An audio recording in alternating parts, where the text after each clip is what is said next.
तव कथामृतं तप्तजीवनं कविभीरितं कल्मषापहं श्रवणमङ्गलं श्रीमदाततं भुवि गृह्णन्ति ये भूरिदा जना। শ্রী শ্রী রামকৃষ্ণ কথামৃত।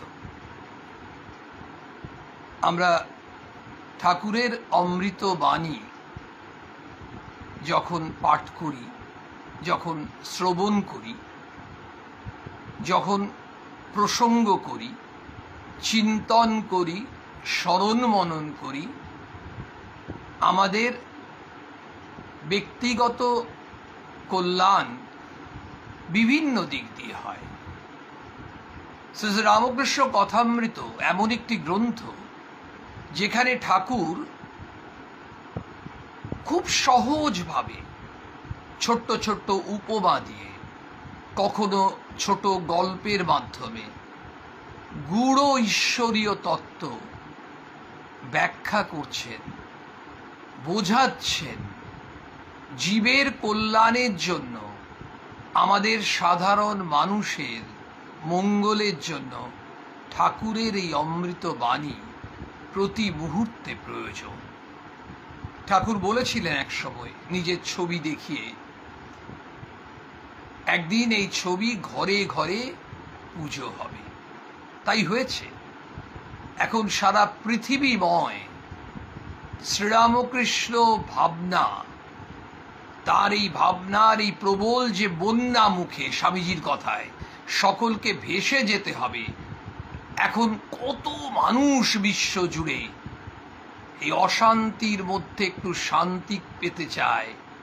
ভগবানের নাম করলে শান্তি পাওয়া যায়, এটাই তো ঠাকুর বলছেন। ঠাকুর বলছেন কোথাও ঠাকুরের কথার মধ্যে কোথাও সংকীর্ণতা নেই। সেখানে শ্রীরামকৃষ্ণ বলছেন আন্তরিক হলে সব ধর্মের ভেতর দিয়ে ঈশ্বরকে পাওয়া যায়।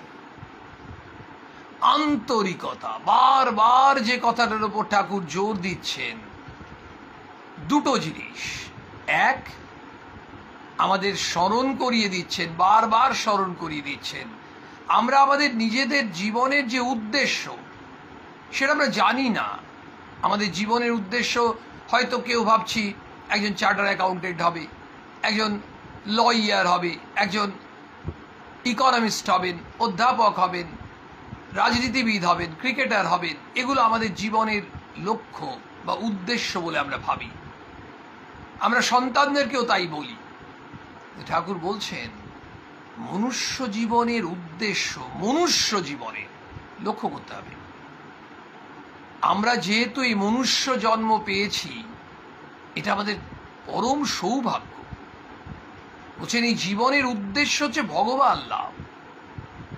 সেই ঠাকুরের গল্প, আম বাগানে দুজন আম ঢুকেছে। দুজনের মধ্যে একজন কি করছে না, সে বসে বসে কতগুলো আম গাছ আছে, এই গাছে কতগুলো আম ধরেছে, ওই গাছে কম ধরেছে না বেশি ধরেছে, এই সব অঙ্ক করে বেড়াচ্ছে, গুনছে। শেষে তার আর আম খাওয়া হলো না। আরেকজন কি করছে, সে টপাটপ জটা আম পারে, কোন গাছে ভালো আম সেই আমটা পারছে, আগে খাচ্ছে, তারপর অন্যটাই খাচ্ছে। বলছে তুমি আম খেতে এসছো, গাছ গুনে তোমার লাভ কি? তাহলে আমাদেরকে বলে দিচ্ছে তোমার জীবনের উদ্দেশ্য তো ভগবান লাভ। তোমার এইসব ঝগড়া করে কি লাভ? আমি এই পথ দিয়ে যাব না ওই পথ দিয়ে যাব। বাবা, তোমার উদ্দেশ্যটা বুঝে নাও, সে যে পথ দিয়ে যাও। এগুলো তো গোঁড়ামি। আচ্ছা, আমরা ওই গল্পটা একবার মনে করলে অসুবিধা কি আছে বলুন তো? আপনাদের সবারই জানা গল্প, ভালো লাগে তো, ভালো লাগে। ওই যে স্বামীজি সেই গল্পটি বলেছিলেন 1893 সালের 15ই সেপ্টেম্বর, যখন ওয়ার্ল্ড পার্লামেন্ট অফ রিলিজিয়ন্স হচ্ছিল, বিশ্ব ধর্ম মহাসম্মেলন। সেখানে বিভিন্ন ধর্মের প্রতিনিধিরা যেমন ঝগড়া করছে, তখন স্বামীজি সবাইকে থামাবার জন্য ছোট্ট গল্পটি বলেছিলেন সেই কুয়োর ব্যাঙ। একটি কুয়ো একটি ব্যাঙ থাকতো।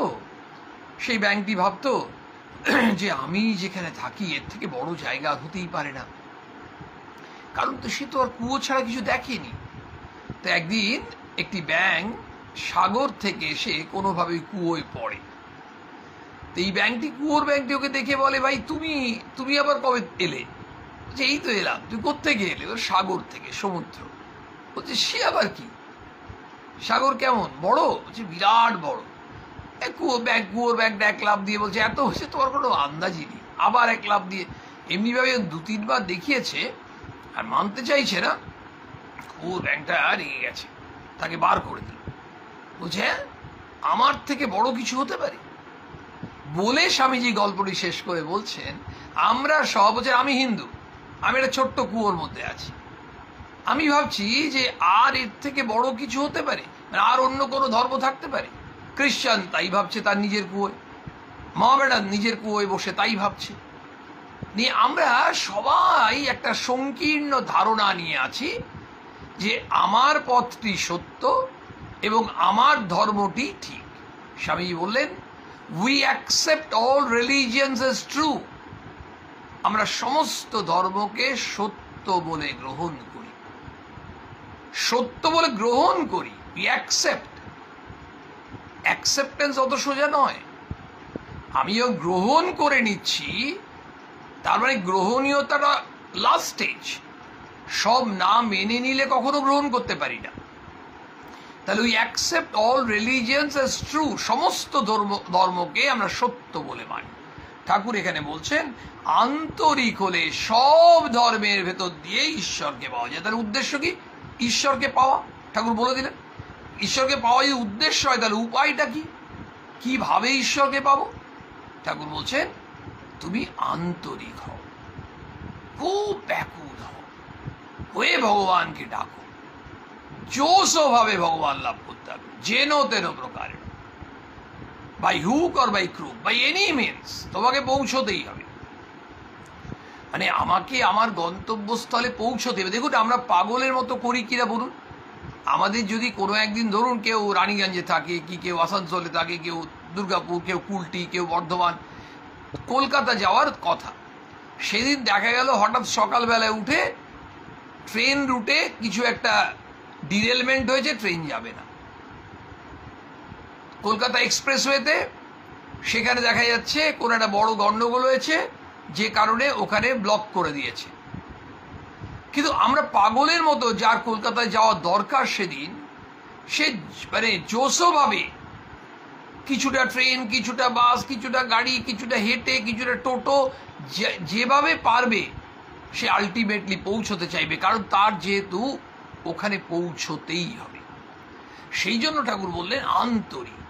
আর যদি কেউ আন্তরিক হয়, শ্রীরামকৃষ্ণ এনশিওর করে দিচ্ছেন সব ধর্মের ভেতর দিয়ে ঈশ্বরকে পাওয়া যায়।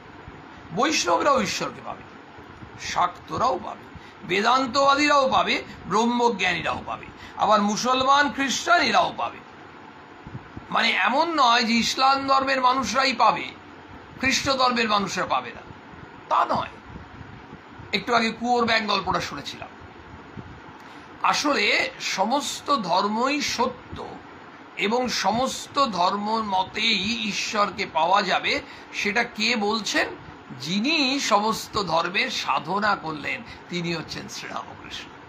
তিনি ইসলাম ধর্মের সাধনা করেছেন। তো তিনি যেমন মা কালীর সাধনা করলেন, তিনি তন্ত্র সাধনা করলেন, তিনি খ্রিস্ট ধর্মের সাধনা করলেন, তিনি কৃষ্ণের সাধনা করছেন, তিনি সাধনা করে রামচন্দ্রের দর্শন পাচ্ছেন। তাহলে তিনি বিভিন্ন, মানে একেবারে যেন A to Z, এই যে এত উপায়ে তিনি সাধনা করার পর এই কনক্লুশনে এসেছেন, যত মত তত পথ।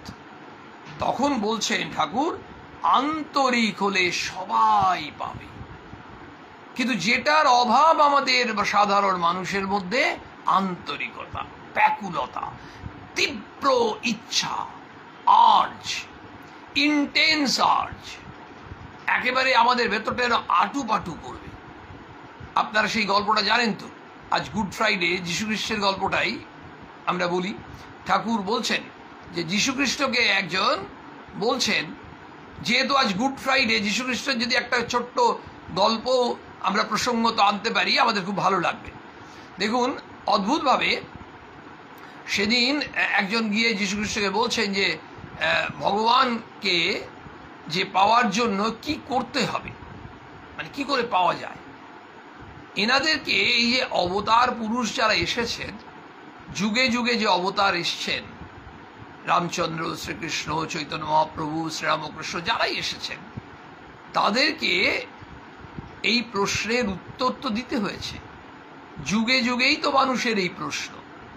যুগাবতার শ্রীরামকৃষ্ণ তাকে কিন্তু ওই দক্ষিণেশ্বর ওই তক্তপোষ্ঠীর ওপর বসে কত মানুষকে এই ঈশ্বর লাভের উপায় তাকে বলতে হয়েছে। আর সেইটি তিনি যেন বলতে এসছেন, মানুষকে চেনাতে এসেছেন যে মানুষ আর কেউ নয়, মানুষ কি কম গা, মানুষ ঈশ্বর সাধনা করতে পারে, ঈশ্বর চিন্তা করতে পারে। আবার তিনিই বলেছেন চোখ বুঝলে তাকে দেখা যায়, আর চোখ খুললে তাকে দেখা যায় না। এই গল্পটি যীশুখ্রিস্ট বলছে। তখন একজন বলছেন কিভাবে পাওয়া যায়, বলছে তাকে ওই নদীর জলে কিছুক্ষণ ডুবিয়ে রেখেছে, নিয়ে মাথাটা চুলটা ধরে আছে। কিছুক্ষণ পরে লোকটি একদম বলছে প্রাণ যায় যায়, বলছে আমাকে ওঠাও, আমাকে ওঠাও। যে উঠিয়েছে তখন লোকটি কে বলছে তোমার কেমন মনে হচ্ছিল, বলছে আমার প্রাণ যায় যায় মনে হচ্ছিল। বলছে তোমার ঠিক একই অবস্থা যখন ভগবানকে পাওয়ার জন্য হবে, যেন প্রাণ যায় যায় আটুপাটু করছে, তখন তুমি সেই গন্তব্যস্থলে পৌঁছবে। অর্থাৎ ওই ব্যাকুলতা বোঝাবার জন্য, আন্তরিকতা বোঝাবার জন্যই উপায়টি নিলেন। তাহলে বলছেন বারবার আন্তরিক। আমরা এই প্রার্থনা করি, ঠাকুর বলছেন না, আগের দিনে আমরা কথামৃতে পড়ছিলাম যে সঙ্গে সঙ্গে প্রার্থনা করো, তার নাম করো, সঙ্গে সঙ্গে প্রার্থনা করো। ওই যে প্রার্থনাও আমরা স্বামী বিরজানন্দজি মহারাজকে শুনেছি, বলছেন যে প্রার্থনা যদি আন্তরিক হয় তাহলে ভগবান সেই প্রার্থনা শুনবেনই শুনবেন। আমাদের প্রার্থনা কেমন হয়, আমরা মুখে প্রার্থনা করি না অন্তর থেকে প্রার্থনা করি? আমরা সাধারণত প্রার্থনাটা তো মুখে করি, অন্তর থেকে করি না। অন্তর থেকে যদি প্রার্থনাটা করি, যদি মানে করব, যদি যেটার জন্য প্রার্থনা করছি সেটার জন্য আমার প্রবল অভাব বোধ জন্মায়, কোনো একটা জিনিসের জন্য, ধরুন আমার আপনার কোনো একটা জিনিসের জন্য খুব অভাব বোধ করছি, মানে ওটি না হলে হবে না, আর ছটপটানি। সেই ছটপটানি কেমন, যেমন ধরুন একজনের মা হয়তো এমন অসুস্থ, তার মায়ের তেমন কিছু বয়স হয়নি, সেই মায়ের সন্তান হয়তো দুটি সন্তান, সেই দুটি সন্তানই মাকে বাঁচাবার জন্য এমন ব্যাকুল হয়ে প্রার্থনা, তারা বুঝতে পারছে তাদের মা যদি শরীর ছেড়ে দেন, তারা হয়তো ছোট, তারা ভাবছে আমরা একেবারে অথই জলে পড়ে যাব, আমরা মাতৃহারা হয়ে যাব, মাই তো সব। হয়তো তাদের বাবা নেই, তারা ভাবছে আমার মাই তো, বাবা মা দুই, আমরা তো অনাথ হয়ে যাব। তখন তারা ঐকান্তিক অভাব বোধ করছে, মানে মা চলে গেলে কি হবে, ছটপট। সেই জন্য তারা ভগবানের কাছে খুব ব্যাকুল হয়ে প্রার্থনা করছে। এক দম্পতি, তার কোনো সন্তান নেই, নিঃসন্তান, সেই দম্পতির সন্তানের জন্য ভগবানের কাছে ওইভাবে প্রার্থনা করছে। আপনারা তো জানেন ওই ঘটনা, ক্ষেত্রীর রাজা স্বামীজিকে বলেছিলেন আশীর্বাদ করতে, যে যাতে তার সন্তান হয়। এই যে স্বামীজি আশীর্বাদ করেছিলেন, আপনারা এটা জানেন। তাহলে ওই যে ছটপটানি, ওইটা হচ্ছে আন্তরিকতা। তখন এই আন্তরিক প্রার্থনা বলছেন যে ভগবান শুনবেনই শুনবেন। আর আমাদের প্রার্থনাটা কখন আন্তরিক হয়, যে কোনো জিনিসে কখন আন্তরিক হয়, যদি আমরা সেটার জন্য সত্যিকারের অন্তর থেকে ওটার জন্য প্রয়োজন বোধ করি। দেখবেন আমরা যখন মানুষের সঙ্গে আন্তরিক ব্যবহার করি, মানুষ খুব খুশি হয়। আর যখন মানুষের সঙ্গে আমরা ব্যবহার করি পোশাকি ব্যবহার, তখন দেখবেন মানুষের হৃদয়কে স্পর্শ করতে পারি না। তেমনি ভগবানকে আমরা স্পর্শ করবো কি করে? ভগবান ভক্তের ডাক বুঝবেন কি করে? যদি ভক্ত পোশাকিভাবে যান্ত্রিকভাবে ডাকে, সেই ডাক ভগবানের পৌঁছবে না। মানে আমাদের বর্তমান যুগে যেমন মাঝে মাঝে দেখবেন এই নেট পাওয়া যাচ্ছে না, সিগন্যাল পাওয়া যাচ্ছে না। তো এই সিগন্যাল পাওয়া যাচ্ছে না বলে আমরা ফোনে কথা বলতে পারছি না। নেট তখন ওই মুহূর্তে নেট কানেকশন চলে গেছে বলে আমরা সবাই ব্যাংকে গিয়ে দাঁড়িয়ে থাকি। তাহলে বিষয়টা হচ্ছে যে আমাদের ওই সিগন্যালটা দরকার। ওই সিগন্যালটা কখন বোঝা যাবে? ভক্ত ভগবানের সিগন্যাল সেটা হচ্ছে যদি ভক্তের ডাকের মধ্যে সেই আন্তরিকতা থাকে। ঠাকুর বললেন সেই জন্য যে সবাই, মুসলমানও পাবে, খ্রিস্টানও পাবে, এরাও পাবে, আন্তরিক হলে সবাই পাবে। তার মানে সবাই পাবে কথাটা কিন্তু ঠাকুর বলেননি, আমরা আবার শুনবো ঠাকুরের অমৃতবাণী, আন্তরিক হলে সবাই পাবে, আন্তরিক না হলে পাবে না। আপনারা আচ্ছা একটা কথা বলুন না, একটা ছেলে মেয়েকে আমরা কি বলি বলুন, যে যারা স্কুল কলেজে পড়ে, তুই ভালো করে পড়াশোনা কর, খুব আন্তরিকভাবে চেষ্টা কর, তুই পাবি। এটা তো ঘটনা, পায়ও তো। যারা ইঞ্জিনিয়ারিং পরীক্ষা দেয়, ডাক্তারি পরীক্ষা দেয়, চাকরির পরীক্ষা দেয়, আন্তরিকভাবে যারা চেষ্টা করে তারা নিশ্চয়ই পায়। আমরা তো দেখি আমাদেরই পাড়ায় কি অন্য পাড়ায়, অন্য শহরে, গ্রামে ছেলেমেয়েরা পাচ্ছে না। তাহলে কারা পাচ্ছে না? যারা পাচ্ছে না তারা দোষারোপ করে, অনেক কিছু বলে, ভাগ্যে আবার ছিল না, কিংবা বলে যে হয়তো ভুলভাবে ইন্টারভিউ হয়েছে, অন্যায়ভাবে, ইত্যাদি ইত্যাদি অনেক কিছু বলে। কিন্তু আসলে তুমি কি আন্তরিক চেষ্টা করেছো? আমরা যেখানে ফাঁকি দিচ্ছি, ফাঁকি দিলে ফাঁকে পড়ি, এটা আমাদের সবার অভিজ্ঞতা আছে। ঠাকুর সেটা বলছেন ফাঁকি দিলে চলবে না। স্বামীজি বলছেন চালাকি দিয়ে কোনো মহৎ কাজ করা যাবে না। বলছেন কেউ কেউ ঝগড়া করে বসে, তারা বলে আমাদের শ্রীকৃষ্ণকে না ভজলে কিছুই হবে না, কি আমাদের মা কালীকে না ভজলে কিছুই হবে না, আমাদের খ্রিস্টান ধর্মকে না দিলে কিছুই হবে না। মানে অদ্ভুত অদ্ভুত। কেউ বলছে আমাদের শ্রীকৃষ্ণকেই ভজনা করতে হবে, কেউ বলছে, কে বলছে শ্রীকৃষ্ণকে ভজনা, কালীর ভজনা করতে হবে, কালীর সাধনা করতে হবে, তাহলে হবে। কেউ বলছে আবার ধরো খ্রিস্টান, সে বলছে যে আমাদের খ্রিস্ট ধর্মকে না নিলে কিচ্ছু হবে না। এই যে প্রত্যেকে বলছে, এটা কি কুয়োর ব্যাঙ গল্পটার সঙ্গে সাদৃশ্য নেই? নিশ্চয়ই আছে। আপনারা নিশ্চয়ই এই ব্যাপারে একমত। কারণ ওই কুয়োর ব্যাঙ গল্পটাতেও তাই স্বামীজি বললেন যে ওই সমুদ্রের ব্যাঙ এসে কুয়োর ব্যাঙ মানতেই পারছে না, সমুদ্র বলে কি থাকতে পারে নাকি? তো হিন্দু যে সে ওই ছোট্ট কুয়োর ব্যাঙের মতোই ভাবে, আর কোনো ধর্ম ওটা ধর্ম হলো? ইসলাম যদি তাই ভাবে, খ্রিস্ট যদি তাই ভাবে, তাহলে তো ঝগড়াই হবে। স্বামী শেষকালে বলেছিলেন যে আমি এই আমেরিকাবাসীকে ধন্যবাদ দিতে চাই যে তারা এই ধরনের একটা প্রচেষ্টা তো করেছে, যে বিশ্ব ধর্ম মহাসম্মেলন, কতগুলো ধর্মের প্রতিনিধি এসেছিল বলুন। এই যে বিভিন্ন ধর্মের প্রতিনিধিকে এক জায়গায় যে জমায়েত সমবেত করা হয়েছে একটা উদ্দেশ্য নিয়ে, আলটিমেটলি সেই উদ্দেশ্যটা স্বামীজির 11ই সেপ্টেম্বরের বক্তৃতাতেই কিন্তু একদম খুলে গেল। এবং ওই 15 তারিখেও তিনি ওই একটা ছোট্ট গল্পের মাধ্যমে ওই পারস্পরিক দ্বন্দ্বটা মিটিয়ে দেওয়ার চেষ্টা করলেন। উল্টো বললেন আমেরিকাবাসীকে ধন্যবাদ জানায় যে তারা এই চেষ্টা করেছে যে সমস্ত ধর্মই তো সত্য, সব ধর্মের মধ্যে একটা মিলন, সর্বধর্ম সমন্বয়। ওই যে ওং স্থাপকায় চ ধর্মস্য সর্বধর্ম স্বরূপিণে, তো এই যে সর্বধর্ম স্বরূপ অবতার শ্রেষ্ঠ শ্রীরামকৃষ্ণ, সর্বধর্ম স্বরূপ তার মধ্যে প্রকাশিত হচ্ছে। বলছেন এসব বুদ্ধির নাম মতুয়ার বুদ্ধি, অর্থাৎ আবার ধর্মই ঠিক আর সকলের মিথ্যা। এসব বুদ্ধির নাম মতুয়ার বুদ্ধি। ঠাকুর এই মতুয়ার বুদ্ধি কথাটা ব্যবহার করছে না, মানে সংকীর্ণতা, সংকীর্ণ চিন্তা। মতুয়ার বুদ্ধি বলতে ঠাকুর বলছেন সংকীর্ণ চিন্তা। মানে আমরা যখন খুব ন্যারো মাইন্ডেড হই তখনই কিন্তু আমাদের সিদ্ধান্তে আসি আমি যা বলছি তাই ঠিক, আমার ঘড়িটাই ঠিক, আমার মতটাই ঠিক, আমার ধর্মটাই সত্য, ইত্যাদি ইত্যাদি, আমার চিন্তাটাই নির্ভুল। কিন্তু অন্য ধর্মটিও সত্য, অন্য ঘড়িটাও ঠিক বলছে, অন্য চিন্তাটাও নির্ভুল, এইটা আমরা ভাবতে পারছি না কেন? কারণ আমাদের দৃষ্টির মধ্যে সেই উদারতা নেই, অনুদারতা, আমাদের দৃষ্টির মধ্যে প্রসারতা নেই, সংকীর্ণতা। স্বামীজির কথায় আছে expansion is life, contraction is death. সম্প্রসারণী জীবন, সংকোচনী মৃত্যু। সব কিছুতে সম্প্রসারণ চাই। দেখুন, মায়ের যে শিক্ষা, মা যে বলছেন জগৎকে আপনার করে নিতে শেখো, কেউ পর নয় মা, জগৎ তোমার।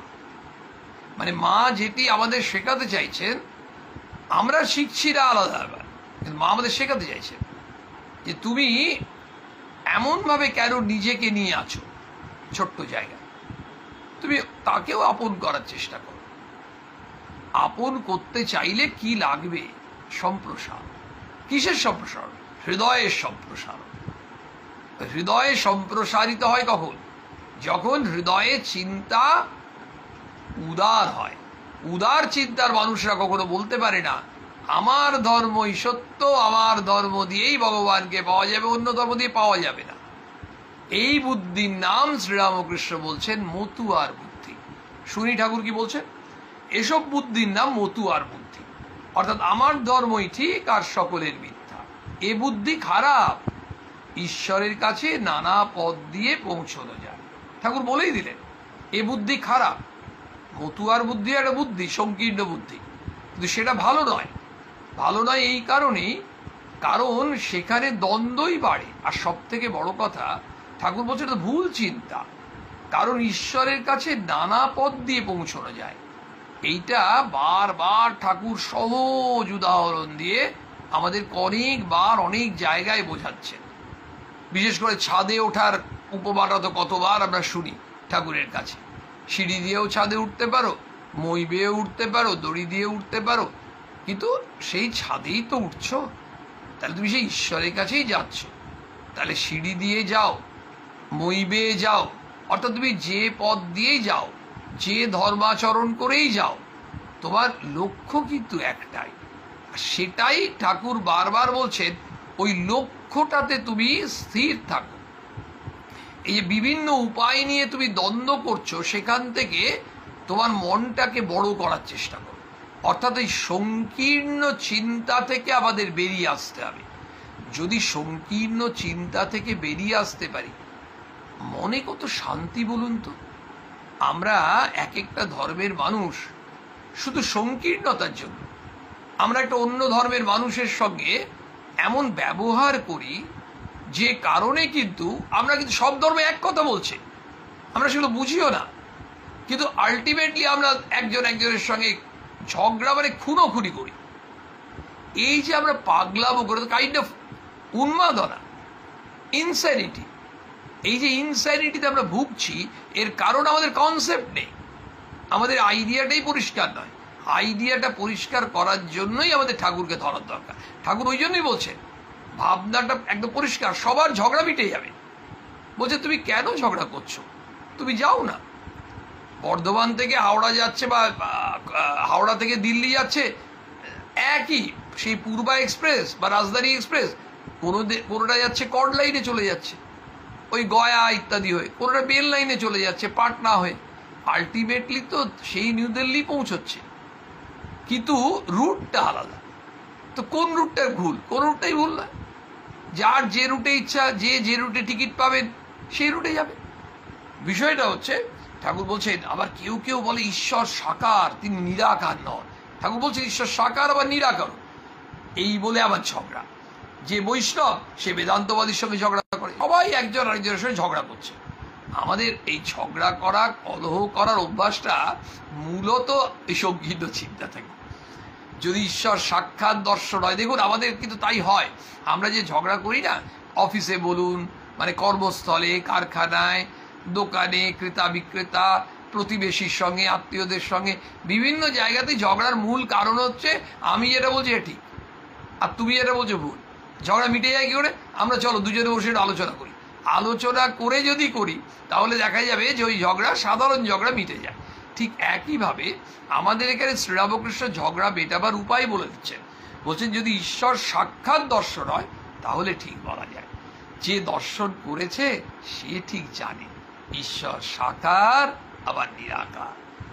আরো তিনি কত কি আছেন তা বলা যায় না, কত ভাবে ঈশ্বরকে ব্যাখ্যা করা যায় ঠাকুর বলতে চাইছেন। কিন্তু কে বলতে পারে? আমরা বলতে পারবো না, আমরা পারবো না। যিনি ঈশ্বর দর্শন করেছেন, কতগুলো কানা, সেই অন্ধের হাতি দেখার গল্পটা আপনারা তো জানেনি, আমরা তবু কথামৃত পড়ছি ঠাকুরের কাছে, আবার গল্পটা শুনি। ঠিক আমাদের অবস্থা কিন্তু ওই, এই একটা হাতি, তাকে যখন অন্ধরা হাতিটা দেখছে, এক অন্ধ বলছে হাতি ও তো একটা কুলোর মতো, একজন না না কে বলছে হাতি থামের মতো। আপনারা বুঝতে পারছেন যে থামের মতো বলছে যে অন্ধটা, সে হাতির কোন অংশটাকে স্পর্শ করেছিল? যে কুলোর মতো বলছে সে হাতির কোন অংশটা স্পর্শ করেছিল? তাহলে আলটিমেটলি সমগ্র হাতিটাকে কিন্তু কেউ ডেসক্রাইব করতে পারছে না, কারণ ওরা অন্ধ তো, দেখতে পাচ্ছে না। ওরা হাতির একটা অংশ টাচ করছে, কেউ পা টাচ করছে, কেউ কানটা টাচ করছে, কেউ লেজটা টাচ করছে। যে যেটা টাচ করছে সেইটাকে ফিল করে, অন্ধ মানুষ তো, ওই অনুভব করে বলছে যে ওটা ওই। কিন্তু আমরা যারা চোখে দেখতে পাচ্ছি, আমরা বুঝতে পারলাম যে ওর ভুলটা হচ্ছে ও অংশ দেখেছে। তেমনি আমরা ঈশ্বরকে ডেসক্রাইব করবো কি করে? এই সাধারণ মানুষ আমরা তো দেখতে পাচ্ছি না, আমাদের ঈশ্বর দর্শন হয়নি। ওই অন্ধরা তারা হাতিটাকে দেখতে পাচ্ছে না। ঠাকুর গল্পগুলো নিয়ে আসছেন একেবারে আমাদের সামনে, ওই ভাবনাগুলোকে জীবন্ত করে তুলছেন। অদ্ভুত অদ্ভুত অসাধারণ। বলছেন কতকগুলো কানা একটা হাতির কাছে এসে পড়েছিল, একজন লোক বলে দিলে এই জানোয়ারটির নাম হাতি। তখন কানাদের জিজ্ঞেস করলো হাতিটা কিরকম? তারা হাতির গা স্পর্শ করতে লাগলো। একজন বলে হাতি একটা থামের মতো। সে কানাটি কেবল হাতির পা স্পর্শ করেছিল, হাতির পা গুলো তো সেই থামের মতোই মনে হয়। আরেকজন বললে হাতিটা একটা কুলোর মতো, সে কেবল একটা কানে হাত দিয়ে দেখেছিল। এরকম যারা সুরে কি পেটে হাত দিয়ে দেখেছিল তারা নানা প্রকার বলতে লাগলো। তেমনি ঈশ্বর সম্বন্ধে যে যতটুকু দেখেছে সে মনে করেছে ঈশ্বর এমনি, আর কিছু নয়। আসলে যে যতটুকু দেখেছে, যতটুকু বুঝেছে, মানে একেবারে আমাদের অবস্থা কিন্তু সে অন্ধের মতো। আমরা তো এই বিষয়ে অন্ধই, আমরা তো জানি না, আমরা তো দেখতেও পাই না, বুঝতেও পারছি না ভগবান কিরকম। কিন্তু ভগবানে কিরকম, ভগবান তুমি লাভ করবে কি করে, তুমি ভগবান লাভের পথে এগোবে কি করে, এগুলো তো আমরা স্বয়ং ঠাকুরের কাছে শুনছি। সুতরাং ঠাকুর এই লোক শিক্ষক শ্রীরামকৃষ্ণ, তিনি আমাদেরকে সহজভাবে শিখিয়ে দিচ্ছেন, এবং তার ভাবনাটাই সারা বিশ্বময় ছড়ালেন, যাকে ঠাকুর চাপরাস দিয়েছিলেন, নরেন শিক্ষে দিবে। বিশ্বময় শ্রীরামকৃষ্ণ ভাবনাকে ছড়িয়ে দিলেন। তারপর ঠাকুর বলছেন আবার একটি ঘটনা বা গল্প। একজন লোক বাহ্যে থেকে ফিরে এসে বললে গাছতলায় একটি সুন্দর লাল গিরগিটি দেখে এলো। আরেকজন বললে আমি তোমার আগে সেই গাছতলায় গিয়েছিল। লাল কেন হবে? লক্ষ্য করতে হবে, গিরগিটি সে সবুজ, আমি সচক্ষে দেখেছি। দেখুন গিরগিটি গিয়ে একজন লাল দেখেছে, একজন সবুজ। আরেকজন বলে ও আমি বেশ জানি, তোমাদের আগে গেছিলাম, সে গিরগিটি আমিও দেখেছি, সে লালও নয় সবুজও নয়, সচক্ষে দেখেছি নীল। বলুন এবার কাঠটা সত্যি? আর দুইজন ছিল, তারা বললে হলদে পাশটে নানা রং। শেষে সব ঝগড়া বেঁধে গেল। সকলে জানে আমি যা দেখেছি তাই ঠিক। এইটা হচ্ছে আমাদের সাধারণ মানুষের দুর্দান্ত কথা। ঠাকুর যেটা বললেন, সকলে জানে আমি যা দেখেছি তাই ঠিক। আমাদের মুশকিল কোথায়? আমাদের আঁতে লেগে যায়, আমি যেটা বলছি সেটাই ঠিক। এটা অন্যদের মানতেই হবে। সেই জন্য স্বামীজি বলেছিলেন বিবাদ নয় সহায়তা, বিনাশ নয় পরস্পরের ভাব গ্রহণ। আরে ভাই তোমার ভাবটাও দাও না, আমার ভাবটাও নাও না, এক্সচেঞ্জ অফ আইডিয়াস। আমাদের অনেক দেখবেন ক্লাব কমিটি অর্গানাইজেশন না নষ্ট হয়ে যায়। যিনি সেক্রেটারি তিনি হয়তো বলছেন আমি সেক্রেটারি, আমি যেটা বলছি সেটাই হবে, আর তুমি তো ভাই মেম্বার। এই যেটা রামকৃষ্ণ সঙ্গে এই ব্যাপারটা দেখা যাবে না। এগুলো রামকৃষ্ণ মঠ পিছনে কোথাও দেখা যাবে? কোনো সাধু বলবেন যে আমি সেক্রেটারি, আমার কথা শুনতে হবে? এটা মহারাজদের এই কথা মুখ দিয়ে বেরোয় না। কিন্তু আমাদের সাধারণ মানুষদের ওই ত্যাগটা নেই। আমরা বলছি আমি সেক্রেটারি, আমি যেটা বলছি সেটা ঠিক, মানে ডমিনেট করতে চাইছি। এইটাই ঠাকুর বলছেন। কথামৃত পড়লে কি আমাদের ভেতরটা না, এই যে আমরা যেভাবে কথা বলি সেই অ্যাপ্রোচটাও কিছুটা চেঞ্জ হয়, আমাদের চিন্তা দর্শন চেঞ্জ হয়। এটা দিনের পর দিন শুনতে শুনতে শুনতে চিন্তা করতে করতে আমরা সাধারণ মানুষ হতে পারি, নিশ্চয়ই আমরা সাধারণ মানুষ, কিন্তু ঠাকুর এই সাধারণ মানুষকেই তো সেই দেবত্বে পৌঁছে দিচ্ছেন। বলছেন শেষে সব ঝগড়া বেঁধে গেল, সকলে জানে আমি যা দেখেছি তাই ঠিক। তাদের ঝগড়া দেখে একজন লোক জিজ্ঞাসা করলে ব্যাপারটা কি, যখন সব বিবরণ শুনলে তখন বললে আমি ওই গাছতলাতেই থাকি, আর ওই জানোয়ার কি আমি চিনি, তোমরা প্রত্যেকে যা বলছো তা সব সত্য। ও গিরগিটি কখনো সবুজ কখনো নীল, এইরূপ নানা রং হয়, আবার কখনো দেখি একেবারে কোনো রং নাই, নির্গুণ। এই যে নির্গুণ আর সগুণ ঠাকুর বলছেন না, দেখুন একই বলছে, ওটা তো গিরগিটি, তুমি যে হলুদ দেখেছো, সবুজ দেখেছো, তুমি লাল দেখেছো, তুমি নীল সবাই ঠিক দেখেছো, জানোয়ারটা কি জানো, গিরগিটি। ওই জন্য কখনো দেখি আবার কোনো রঙই নাই, নির্গুণ। ঈশ্বরও তাই। ঠাকুর বলছে তা ঈশ্বর শুধু সাকার বললে কি হবে, তিনি শ্রীকৃষ্ণের ন্যায় মানুষের মতো দেহ ধারণ করে আসেন, নররূপে অবতীর্ণ হলেন। রামচন্দ্র, শ্রীকৃষ্ণ, শ্রীরামকৃষ্ণ সবাই। ঠাকুর আবার স্বামীজিকে হাত জোড় করে বলছেন, জানি প্রভু তুমি সেই নররূপী নারায়ণ, মানুষের রূপ নিয়ে মানুষের শরীরে তুমি নারায়ণ অবতীর্ণ হয়েছ। তিনি শ্রীকৃষ্ণের ন্যায় মানুষের মতো দেহ ধারণ করে আসেন, এও সত্য। নানা রূপ ধরে ভক্তকে দেখা দেন, এও সত্য। আবার তিনি নিরাকার, অখণ্ড সচ্চিদানন্দ, এও সত্য। বেদে তাকে সাকার নিরাকার দুই বলেছে, সগুণও বলেছে নির্গুণও বলেছে। কিরকম জানো, সচ্চিদানন্দ যেন অনন্ত সাগর, ঠান্ডার গুণে যেমন সাগরের জল বরফ হয়ে ভাসে খুব ঠান্ডায়, নানা রূপ ধরে বরফে চাই সাগরের জলে ভাসে, তেমনি ভক্তি হিম লেগে সচ্চিদানন্দ সাগরে সাকার মূর্তি দর্শন হয়। কার জন্য সাকার? ঠাকুর বলছেন ভক্তের জন্য সাকার। আমরা ভক্ত, আমাদের জন্য তিনি সাকার রূপে আসেন।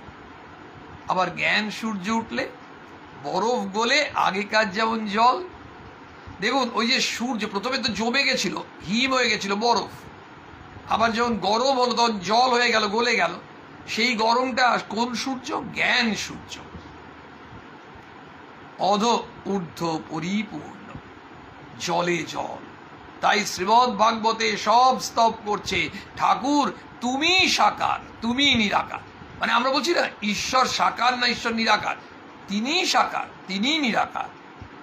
মাস্টারমশাইকে জিজ্ঞেস করেছিলেন ঠাকুর প্রথম দর্শনে, আমাদের সামনে তুমি মানুষ হয়ে বেড়াচ্ছ, কিন্তু বেদে তোমাকেই বাক্য মনের অতীত বলছে।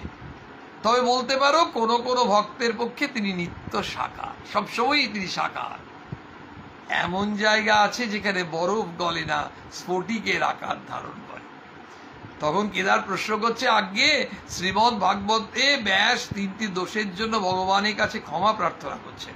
এক জায়গায় বলছেন, হে ভগবান তুমি বাক্য মনের অতীত, কিন্তু আমি কেবল তোমার লীলা, তোমার সাকার রূপ বর্ণনা করেছি, অতএব অপরাধ মার্জনা করবেন। শ্রীরামকৃষ্ণ বলছেন, হ্যাঁ ঈশ্বর সাকার আবার নিরাকার, ঈশ্বর সগুণ নির্গুণ। আমাদের সেটা বারবার ঠাকুর বলছেন, তোমাদের অত বিচার করে কি দরকার গো, তোমরা চেষ্টা করো ঈশ্বর লাভের পথে এগো। তোমরা যদি এত বিচার করতে যাও, সাকার না নিরাকার, সগুণ না নির্গুণ ইত্যাদি যদি বিচার করতে যাও, সেটা আমাদের এই জ্ঞান পথের কথা বারবার বারণ করছে। ভক্তি পথে তুমি ভগবানকে বলো আমি তোমাকে চাই, তুমি আর আমি, এই অদ্বৈত দ্বৈত। তারপর কি হবে না, আমি তুমি এক, এই যে জায়গাটা, এই স্পিরিটটা। প্রথমে ওই আমি সন্তান তুমি মাতা বা তুমি পিতা, আমি ভক্ত তুমি ভগবান, এই যে সম্পর্ক, যে কারণে রাজা মহারাজ বলছে না ভগবানের সঙ্গে একটু আটপৌড়ে সম্পর্ক করতে হয়। একেবারে যেন আটপৌড়ে কাপড় পরেন না মায়েরা, ওই কাপড় পরেই কাজ করছেন, এই করছেন। আবার কোথাও ভালো জায়গায় কোথাও যাচ্ছেন অনুষ্ঠান বাড়িতে, তো একটু ভালো একটা কাপড় পরতে চাইছেন, বলছে আটপৌড়ে কাপড়টা সবসময় পরছি তো, অষ্টপ্রহর সে আট পৌড়ে বলে। তো বলছেন ভগবানের সঙ্গে সে আট পৌড়ে সম্পর্ক। তোমার অত সে আম গাছ গুনে তোমার লাভ কি গো? আম খাও, আম খেতে এসছো, আম খাও। মানে তোমার মনুষ্য জীবনের উদ্দেশ্য তোমায় বলে দিয়েছি, ওইটার জন্য তুমি এগো। আর তোমাকে সব রাস্তা বলে দিয়েছি, যে রাস্তা দিয়ে যাবে। সেই জন্য আমাদের যুগের জন্য ঠাকুর স্বামীজি কোন রাস্তাটি আরো বেশি করে সহজ করে বললেন? শিব জ্ঞানে জীব সেবা। তুমি সেবা করো, মানুষের সেবা করছো, মানে এইভাবে ভগবানের সেবা করছো। ওই যে বললেন বহু রূপে সম্মুখে তোমার ছাড়ি কোথা খুঁজিছ ঈশ্বর। কোথায় ভগবানকে বুঝতে যাচ্ছ? জীবে প্রেম করে যেই জন সেই জন সেবিছে ঈশ্বর। ব্যাস, এইটা হচ্ছে কনসেপ্ট। এই কনসেপ্টটা ঠাকুর স্বামীজি আমাদের সামনে তুলে দিলেন। বলছেন যে হ্যাঁ, ঈশ্বর সাকার আবার নিরাকার, আবার সাকার নিরাকারও পার, তার ইতি করা যায় না। এবার তখন এই রাখালের বাপ এসেছেন, বসে আছেন। রাখাল আজকাল ঠাকুরের কাছে রয়েছেন। রাখালের মাতা ঠাকুরের পরলোকপ্রাপ্তির পর পিতা দ্বিতীয় সংসার করেছেন। আরেকটা প্রসঙ্গ, রাখাল এখানে আছেন, তাই রাখালের তার বাবা মাঝে মাঝে আসেন। তিনি অবশ্য কোনো আপত্তি করছেন না, কারণ বেশ বিষয়ী লোক, আর মামলা মোকদ্দমা সবসময় করতে হয়। আর ঠাকুরের কাছে কেন রাখালে, মানে রায়বানের বাবার কথা বলছেন, কেন আপত্তি করছে না? ঠাকুরের কাছে অনেক লোক আসতো, তো সব ধরুন উকিল, ডেপুটি ম্যাজিস্ট্রেট সব আসে। তো তাদের সঙ্গে আলাপ টালাপ করলে তাহলে কি হবে, তার সুবিধা হবে, তাদের নিকট বিষয় গল্প সম্বন্ধে অনেক পরামর্শ পাবেন। ঠাকুর শ্রীরামকৃষ্ণ মাঝে মাঝে রাখালের বাপকে দেখিতেছেন। ঠাকুরের ইচ্ছা রাখাল তার কাছে দক্ষিণেশ্বরে থাকিয়া যায়। এরা ঠাকুর কিন্তু এক একজনকে নিয়েই সেইভাবে, ঠাকুরের তো একটা পুরো পরিকল্পনা, তাদেরকে নিয়েই তো সেই রামকৃষ্ণ সঙ্গের প্রতিষ্ঠা তো ঠাকুরই করে দিয়ে গেলেন। আমরা জানি রামকৃষ্ণ মিশন কবে প্রতিষ্ঠা হয়, কিন্তু শ্রীরামকৃষ্ণই তাদের একত্রিত করে একেবারে তাদের নেতা ঠিক করে দিয়ে গেলেন নরেনকে। বলছেন তুই এদের মধ্যে সব থেকে বুদ্ধিমান ও শক্তিশালী, এদের সবাইকে সঙ্গবদ্ধভাবে রাখবি। ঠাকুর শ্রীরামকৃষ্ণ মাঝে মাঝে রাখালে বাপকে দেখিতেছেন। ঠাকুরের ইচ্ছা রাখাল তার কাছে দক্ষিণেশ্বরে থাকিয়া যান। এবার শ্রীরামকৃষ্ণ বলছেন, আহা, আজকাল রাখালের স্বভাবটি কেমন হয়েছে, ওর মুখের দিকে তাকিয়ে দেখো, দেখতে পাবে মাঝে মাঝে ঠোঁট নড়ছে। অন্তরে ঈশ্বরের নাম জপ করে কিনা তাই ঠোঁট নড়ে। সবার সামনেই বলছে যে তার বাবা বসে আছে, ভক্তরা বসে আছে। বলছেন যে দেখতে পাচ্ছ, লক্ষ্য করেছ? ঠাকুর সব দিয়ে লক্ষ্য করছেন। বলছে যে ও কিন্তু ওই মুখের দিকে তাকিয়ে দেখবে, খুব ঠোঁটটা নড়ে। কেন ঠোঁট নড়ছে? ভেতরে ভেতরে তো ভগবানের নাম জপ করছে, তাই ঠোঁট নড়ে। এসব ছোকরারা নিত্য সিদ্ধের থাক, ঈশ্বরে জ্ঞান নিয়ে জন্মেছে, একটু বয়স হলেই বুঝতে পারে সংসার গায়ে লাগলে আর রক্ষা নাই। সে ঠাকুর তো সবাইকে, স্বামী যোগানন্দ মহারাজকেও বলেছিলেন, তুই কি চাস বল? তুই সংসারে থেকে ভগবানের সাধনা করবি, না তোর বিয়ে হয়েছে ঠিক আছে, তুই ছেড়ে দিয়ে এসে এই একদম এখানে চলে আসবি। তুই যেটা চাইবি সেইভাবে ব্যবস্থা করে দেবো। মানে ঠাকুর ব্যবস্থা করে দেবে, কিন্তু যেটা চাইবি। তো বলছেন যে এরা কি হচ্ছে, এসব নিত্য সিদ্ধের থাক। বেদেতে সে হোবা পাখির কথা আছে, সে পাখি আকাশেই ওড়ে, মাটির ওপর কখনো আসে না, আকাশেই ডিম পাড়ে। হোমা পাখির কথা আমরা আগেও পেয়েছি, আলোচনা হয়েছে। ডিম পড়তে থাকে, কিন্তু এত উঁচুতে পাখি থাকে যে পড়তে পড়তে ডিম ফুটে যায়, তখন পাখির ছানা বেরিয়ে পড়ে, সেও পড়তে থাকে। তখনও এত উঁচু যে পড়তে পড়তে ওর পাখা ওঠে, ও চোখ ফোটে। তখন সে দেখতে পায় যে আমি মাটির ওপর পড়ে যাব, মাটিতে পড়লেই মৃত্যু। মাটি দেখাও যা, অমনি মার দিকে চোচা দো। উপমাটা দেখুন হোমা পাখির সঙ্গে। একবার উঠতে আরম্ভ করে দিলে যাতে মার কাছে পৌঁছতে পায়। 1 লক্ষ্য মার কাছে যাওয়া, 1 লক্ষ্য স্থির লক্ষ্য ভগবানের কাছে যাওয়া। ওই আমাদের এই আধ্যাত্মিক উত্তরণের পথে কত বাধা আসছে, কত বাধা প্রতি মুহূর্তে। আমরা একটা এই নির্বাচন হয়, বলছি নির্বাচন স্মুথ ইলেকশন হয় না, কত রকম বাধা আসে। তেমনি আমাদের যে আধ্যাত্মিক উত্তরণের পথে কত রকম প্রলোভন আসে, কামনা বাসনা সব সময় আমাদেরকে চারিদিক থেকে গ্রাস করতে যাচ্ছে।